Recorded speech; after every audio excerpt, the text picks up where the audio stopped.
The most magnetic thing that you can do is to come home to yourself. Hi, I'm Zahra. I'm a nutritionist and a life coach. Today, I'm going to be talking about relationships.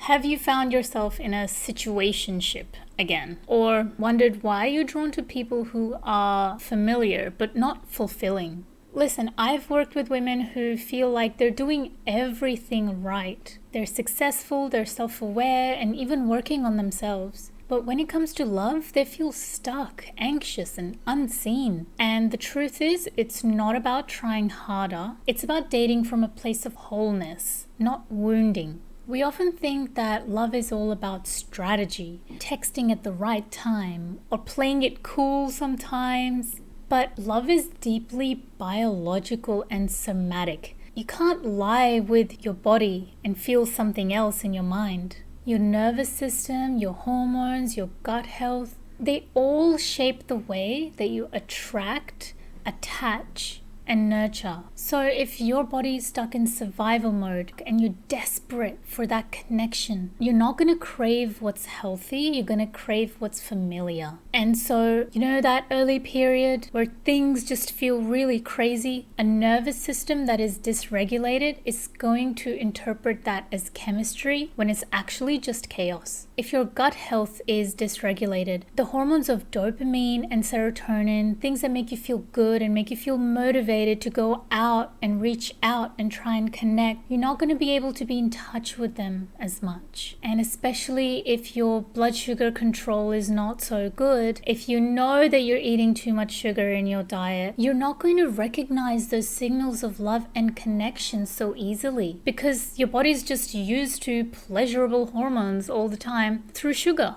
It can even cause anxiety in conversations. A lot of the times what you attract is actually a mirror for how you nourish yourself. If you're always giving, and you're not nourishing yourself, you're under eating, or you're always in your head, you might end up dating people who take more than they give. Your energy is your reservoir. If you don't have healthy boundaries and you're always giving, or your boundaries are so high up that you don't even recognize when someone's trying to make a deep connection with you because you may have issues from the past affecting how you open up to people, that's gonna stand in the way of you making a deep connection and find love in your life. So what's the best way to nourish yourself so that you attract healthy love? It starts with giving ourselves that healthy love, nourishing our body with meals that we know are healthy. It starts with emotional self-awareness, and that's where journaling is really important. It's also about learning to sit with loneliness. When we seek out love from a place of desperate loneliness, we're going to attach to anybody and anyone who shows us the least bit of attention. We need to be able to feel comfortable in our own presence and even enjoy our own presence. Spiritually, you can focus on breathwork and mindfulness, but also mindfully dating. Checking in with yourself about how you feel about the other person and how you feel about yourself in their presence, and not just focusing on the looks and what looks good on paper. Here's another thing that I also see with women. When they attract men who are emotionally unavailable and they try so hard to get that emotional vulnerability from them and there's just nothing there, this is a great time to extend that self-awareness to yourself and ask yourself, where am I emotionally unavailable to myself? Where am I abandoning myself, where I feel strong emotions and I just dissociate or go in denial or try to distract myself? The way that you treat yourself is a reflection of how others will treat you. You're actually teaching other people how to treat you with the way that you treat yourself. Your body knows when it's safe to love. We have to give it the tools to feel that safety,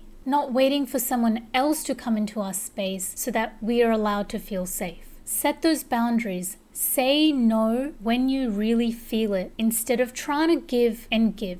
It actually allows for deeper connection because when you do say yes, you're truly in it and you truly feel it. You're not giving from a place of obligation. You're giving from a place of genuine interest and connection. You don't have to hustle for love, ladies. You don't have to shrink yourself or perform in a specific way to appear a specific way. And love is not about proving to someone that you're worthy of love. You're not too much. You're not enough. You are just enough and complete and whole for exactly who you are. When you feel enough and you feel complete within yourself, you're reaching out from a place of wholeness, and you're going to create that deep connection, not from a place of wanting or needing, but growing that love that already exists in your life. The most magnetic thing that you can do is to come home to yourself. When you're fully aligned in your body, in your mind, in your spirit, you're going to attract love that feels safe and emotionally fulfilling. Not because you're trying to get it, but because you've already become it. Let me know below, what's something in your love life you feel that you've struggled with that you haven't found the answers to yet? Would you like to hear more about these topics? And if you like these types of videos, subscribe for more. I love to share this body-based wisdom that we can all use in our lives and date consciously.